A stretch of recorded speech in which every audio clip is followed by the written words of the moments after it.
Good morning, everyone. As you know, Chapter 8 of Class 10th is going on, which is How do organisms reproduce? So, students, इसके पहले वाले video में हमने देखा था introduction of reproduction, साथ ही हमने देखा था Why do organisms reproduce? उसके बाद हमें नेक्स्ट पढ़ना है कि जो रिप्रोडक्शन होता है वो कितने टाइप का होता है। रिप्रोडक्शन 2 टाइप का होता है। First asexual reproduction and second होता है इसका type sexual reproduction. Asexual and sexual reproduction में क्या डिफरेंस होता है?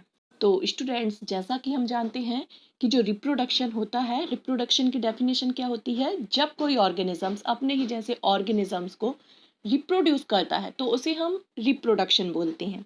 रिप्रोडक्शन का फर्स्ट टाइप एसेक्सुअल दिया गया है। एसेक्सुअल रिप्रोडक्शन में सिंगल पेरेंट पार्टिसिपेट करता है, मींस एक सिंगल पेरेंट अपने ही जैसे ऑर्गेनिजम्स को जब रिप्रोड्यूस करता है तो उसे हम एसेक्सुअल रिप्रोडक्शन कहते हैं। और जो सेक्सुअल रिप्रोडक्शन होता है इसमें 2 पेरेंट्स पार्टिसिपेट करते हैं। मतलब जब 2 ऑर्गेनिजम्स आपस में एक दूसरे से मिलते हैं और जो नए ऑर्गेनिजम्स को रिप्रोड्यूस करते हैं तो उस प्रोसेस को हम सेक्सुअल रिप्रोडक्शन कहते हैं। तो स्टूडेंट्स, आज के इस टॉपिक में हम पढ़ने वाले हैं एसेक्सुअल रिप्रोडक्शन। एसेक्सुअल रिप्रोडक्शन कितने टाइप का होता है उसकी डिटेल स्टडी हम इस टॉपिक में करेंगे। So students, there are given types of asexual reproduction. First type हम पढ़ेंगे binary fission, second multiple fission, third fragmentation, fourth regeneration, fifth budding, six vegetative propagation and seventh हम देखेंगे spore formation. Asexual reproduction generally microorganisms में पाया जाता है। Means जो organisms simple होते हैं उनमें हम एसेक्सुअल रिप्रोडक्शन को देख सकते हैं, पर जो ज़्यादा कॉम्प्लेक्स ऑर्गेनिजम्स होते हैं उनमें हम सेक्सुअल रिप्रोडक्शन के बारे में पढ़ेंगे। So firstly we will see binary fission. Binary fission is a kind of asexual reproduction.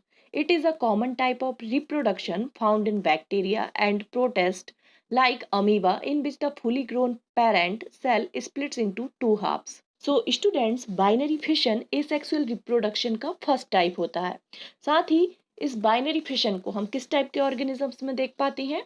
Binary fission single cellular organisms like that amoeba में देखा जा सकता है। साथ ही बैक्टीरिया में भी बाइनरी फिशन होता है। तो हम ये देखते हैं कि किस प्रकार से बाइनरी फिशन के थ्रू अमीबा रिप्रोडक्शन करता है और अपने जैसे डॉटर सेल को रिप्रोड्यूस करता है।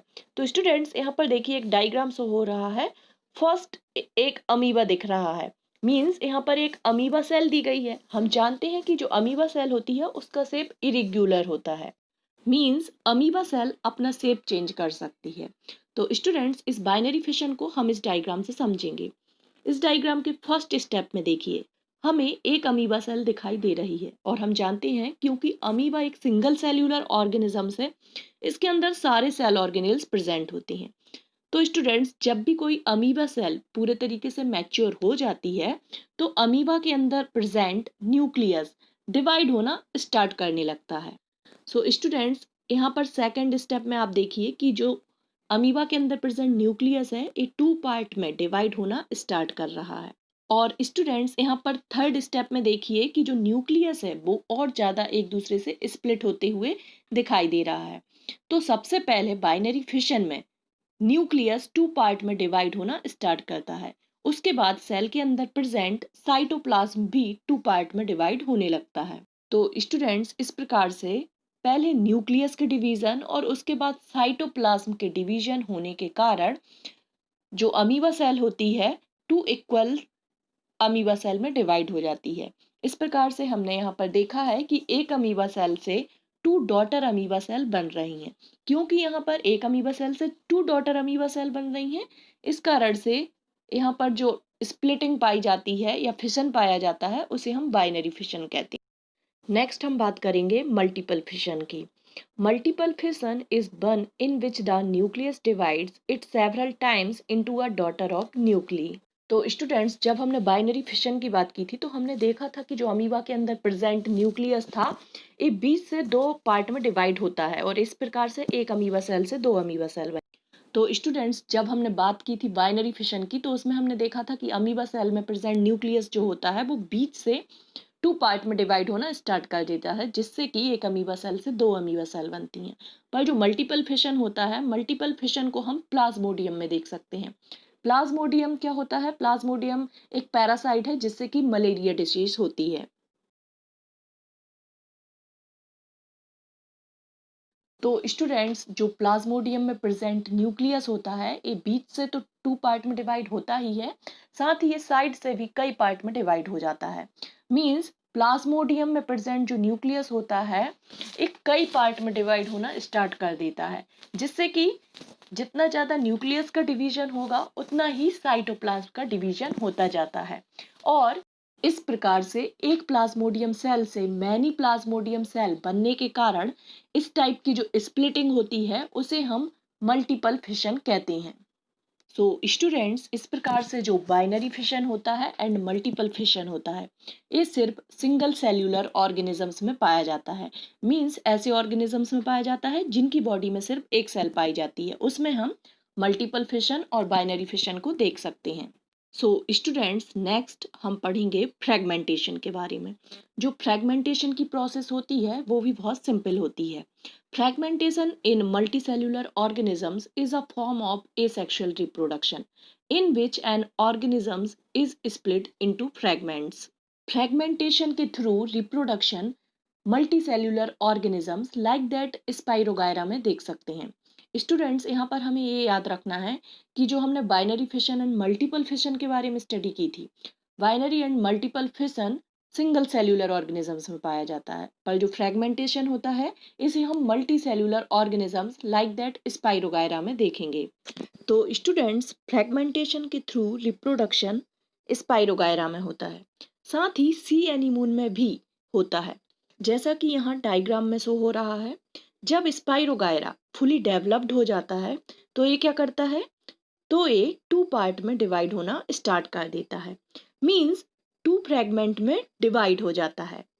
तो जब एक 2 फ्रेगमेंट में डिवाइड हो जाता है तो इंडिविजुअली हर एक fragment fully developed new spirogyra का फॉर्मेशन करने लगता है। तो स्टूडेंट्स, इस प्रकार से यहाँ एक स्पाइरोगायरा से 2 स्पाइरोगायरा का रिप्रोडक्शन हो रहा है। यहाँ फ्रेगमेंट का मीनिंग होता है टुकड़े। तो यहाँ पर ये फ्रेगमेंट ही न्यू स्पाइरोगायरा का फॉर्मेशन करते हैं, या फिर जो टुकड़े हैं उनसे ही न्यू स्पाइरोगायरा का फॉर्मेशन होता है। तो स्टूडेंट्स, यहाँ पर आपको कंफ्यूज नहीं होना है। ऐसा नहीं है कि fragmentation and binary fission same ही है, क्योंकि बाइनरी फिशन में भी हमने देखा था एक अमीबा सेल 2 पार्ट में डिवाइड हो रही थी, पर वहाँ पर जो बाइनरी फिशन के द्वारा रिप्रोडक्शन होता है वो किस में होता है? सिंगल सेल्युलर ऑर्गेनिजम्स में होता है, और फ्रेगमेंटेशन के through reproduction multi cellular organisms में होता है। ये डिफरेंस है दोनों में। नेक्स्ट हम बात करेंगे रीजनरेशन की। मींस यहाँ पर हम देखेंगे कि रीजनरेशन के थ्रू किस प्रकार से रिप्रोडक्शन होता है। Regeneration means the regrowth of a damaged और missing organ part from the remaining tissue. तो स्टूडेंट्स, रीजनरेशन के थ्रू रिप्रोडक्शन कुछ multicellular organisms like that planaria और हाइड्रा में होता है। सबसे पहले हम बात करेंगे प्लेनेरिया की। So students, planaria and hydra fresh water, river and salt water में पाए जाते हैं। तो स्टूडेंट्स, जब कभी प्लेनेरिया की बॉडी वाटर में किसी प्रकार के एक्सीडेंट की वजह से बीच से ब्रेक डाउन हो जाती, जैसा कि हम देख रहे हैं जो प्लेनेरिया दिया है, फर्स्ट स्टेप में ये क्या हो गया, 3 पार्ट में डिवाइड हुआ दिखाई दे रहा है। इसके जो 3 पार्ट है, फर्स्ट ऊपर का पार्ट हेड वाला, बीच वाला पार्ट और नीचे साइड जो टेल होती है, ये 3 पार्ट हमें दिखाई दे रहे हैं। तो स्टूडेंट्स, यहाँ पर जो 3 बॉडी पार्ट दिखाई दे रहे हैं, इनमें से हर एक बॉडी पार्ट में एक कैपेबिलिटी पाई जाती है कि ये अपने बाकी के बॉडी पार्ट को रीजनरेट कर सकते हैं। जैसे कि जो हेड वाला पार्ट दिखाई दे रहा है, अब इसका हेड वाला पार्ट क्या करेगा, इसमें जो सेल होंगी वो कंटिन्यूअसली डिवीजन करेंगी, क्योंकि जितनी जल्दी इनकी सेल में डिवीजन होगा उतने ही जल्दी बाकी का बॉडी पार्ट डेवलप होगा। इसी प्रकार से जो मिड पार्ट दिखाई दे रहा है या फिर टेल वाला पार्ट दिखाई दे रहा है, इनकी सेल में भी कंटिन्यूअसली डिवीजन होता रहेगा और ये ऊपर नीचे के बॉडी पार्ट्स को रीजनरेट कर सकती हैं। तो स्टूडेंट्स, यहाँ पर हमने क्या देखा, सबसे पहले जो एक प्लेनेरिया सेल थी वो किसी एक्सीडेंट की वजह से जब 3 पार्ट में डिवाइड हो जाती है तो हर एक पार्ट क्या कर सकता है, अपने बाकी के बचे हुए पार्ट को डेवलप कर लेता है। इस प्रकार से एक प्लेनेरिया सेल से 3 प्लेनेरिया सेल बनती हैं। तो स्टूडेंट्स, रीजनरेशन के through reproduction hydra and planaria में पाया जाता है। Now we will see reproduction by budding. Budding is an asexual mode of producing new organisms.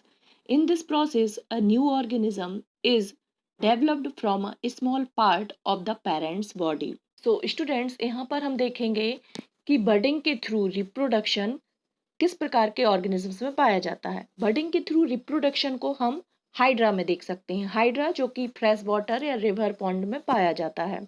Hydra की बॉडी में ऊपर साइड बहुत सारे हेयर लाइक स्ट्रक्चर दिखाई दे रहे हैं, इन्हें हम टेंटाकल्स बोलते हैं। इसके बाद जो हाइड्रा होता है, नीचे साइड देखिए, इसमें छोटे से बर्ड्स दिखाई दे रहा है। ये जो बर्ड्स होता है, जैसे जैसे मैन जो हाइड्रा यहाँ पर दिखाया जा रहा है, इसको जैसे जैसे न्यूट्रिशन मिलता जाता है वैसे वैसे बर्ड्स धीरे धीरे ग्रोथ करने लगता है।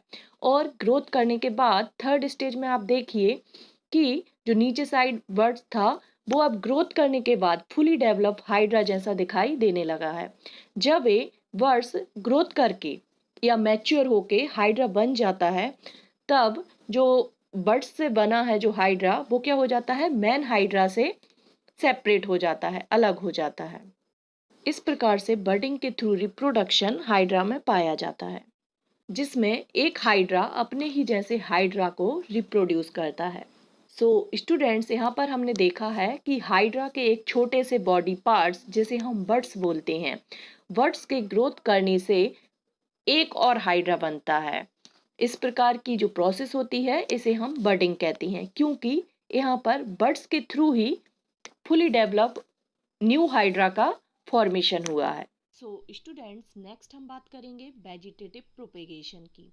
Vegetative propagation is an effectual method of plant reproduction that occurs in its leaves, root and stem. So students, जो वेजिटेटिव प्रोपेगेशन होता है इसमें प्लांट के सब part like that stem, root और लीव्स के थ्रू रिप्रोडक्शन होता है। इस कारण से इसे वेजिटेटिव प्रोपेगेशन बोला जाता है। जैसे कि स्टूडेंट हम बात करें मनी प्लांट के प्लांट की, तो जो मनी प्लांट का प्लांट होता है उसकी स्टेम को कट करके जब दूसरी जगह पर लगाया जाता है तो क्या हो जाता है, एक न्यू प्लांट बन जाता है।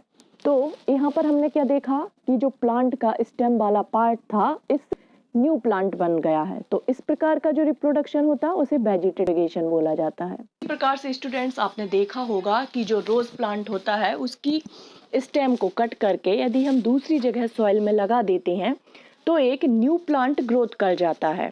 इस प्रकार से एक प्लांट से क्या हो रहा है, दो प्लांट बन रहे हैं। इस प्रकार से कई स्टेम को काट कर हम यदि अलग अलग जगह पर लगा दें तो बहुत सारे रोज के प्लांट हमें मिल जाते हैं।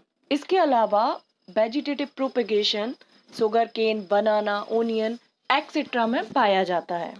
तो स्टूडेंट्स, इस टाइप का जो वेजिटेटिव प्रोपेगेशन होता है इसके क्या एडवांटेजेस होते हैं। जैसे कि स्टूडेंट्स, यदि हमें किसी प्लांट को ग्रोथ करवाना है तो उसके लिए हमें क्या करना पड़ता है, उसके लिए हमें सीड सोइंग करनी पड़ती है। सीड को पहले बोना पड़ता है, फिर उसे पानी देना पड़ता है, उसके बाद कुछ टाइम के बाद वो सीड ग्रोथ करके प्लांट में कन्वर्ट होता है। पर जैसा कि हमने वेजिटेटिव प्रोपेगेशन में देखा, इसमें हमने क्या किया है, प्लांट के स्टेम को कट करके एक जगह से दूसरी जगह लगाया है। इस प्रकार से हम एक ही प्लांट की कई स्टेम को कट करके अलग अलग जगह पे यदि लगा दे तो हमें बहुत सारे प्लांट मिल जाते हैं। मतलब एक साथ हमें बहुत सारे प्लांट मिल जाएंगे। पर यदि हम सीड डाल के उनको ग्रोथ करवाना चाहेंगे तो इसके लिए हमें अलग अलग जगह पर सीड डालने पड़ेंगे, उनकी देखभाल करनी पड़ेगी, उनको पानी देना पड़ेगा, उसके बाद हमें प्लांट मिलता है। तो जो वेजिटेटिव प्रोपेगेशन होता है इसलिए बेनिफिशियल होता है। एसेक्सुअल रिप्रोडक्शन का लास्ट टाइप दिया गया है स्पोर फॉर्मेशन। यहाँ पर हम देखेंगे कि स्पोर फॉर्मेशन के थ्रू किस प्रकार से रिप्रोडक्शन होता है। parent plant produces hundreds of reproductive units called spores. Students, आपने देखा होगा कि जो ब्रेड होती है, यदि ब्रेड कई दिनों तक मॉइस्ट एंड एयर के कांटेक्ट में रखी रहती है तो उस पर थ्रेड लाइक स्ट्रक्चर दिखाई देने लगती हैं। ये जो थ्रेड लाइक स्ट्रक्चर होते हैं इसे ब्रेड मोल्ड कहा जाता है। ब्रेड मोल्ड या फिर इसे राइजोपस भी बोलते हैं। सो स्टूडेंट्स, यहाँ पर जो डायग्राम शो हो रहा है ये राइजोपस का ही डायग्राम है। यहाँ पर देखिए बलून लाइक स्ट्रक्चर ऊपर साइड दिखाई दे रहा है और उससे नीचे की साइड से थ्रेड निकले हुए हैं। तो जो आपको बलून लाइक स्ट्रक्चर दिखाई दे रहा है इसकी जो आउटर कवरिंग है, इस आउटर कवरिंग को हम क्या बोलते हैं? स्पोरेंजियम बोलते हैं। इस स्पोरेंजियम के अंदर बहुत सारे छोटे छोटे स्पोर्स पाए जाते हैं। ये जो स्पोरेंजियम की कवरिंग होती है ये स्पोर्स को प्रोटेक्ट करके रखने का काम करती है। तो स्टूडेंट्स, जब कभी फेवरेबल कंडीशन होती हैं उस समय जो स्पोरेंजियम की कवरिंग होती है ये बर्स्ट हो जाती है, टूट जाती है और जो स्पोर्स होते हैं ये बाहर गिर जाते हैं। अब ये जो स्पोर्स होते हैं ये एयर के थ्रू एक जगह से दूसरी जगह पर स्प्रेड हो जाते हैं। अब जैसे ये दूसरी जगह पर जाते हैं और मॉइस्ट एंड एयर के कांटेक्ट में आते हैं तो ये उस जगह पर ग्रोथ करने लगते हैं। इस प्रकार से स्पोर फॉर्मेशन होता है। स्टूडेंट्स, आज के इस टॉपिक में हमने पॉप एसेक्सुअल रिप्रोडक्शन पढ़ा है। यदि इस टॉपिक में आपको कुछ समझ में नहीं आया है तो आप कमेंट बॉक्स में कमेंट कर सकते हैं और जिसने भी अभी तक चैनल को सब्सक्राइब नहीं किया है प्लीज़ इसे सब्सक्राइब कर दीजिए। Thank you so much students.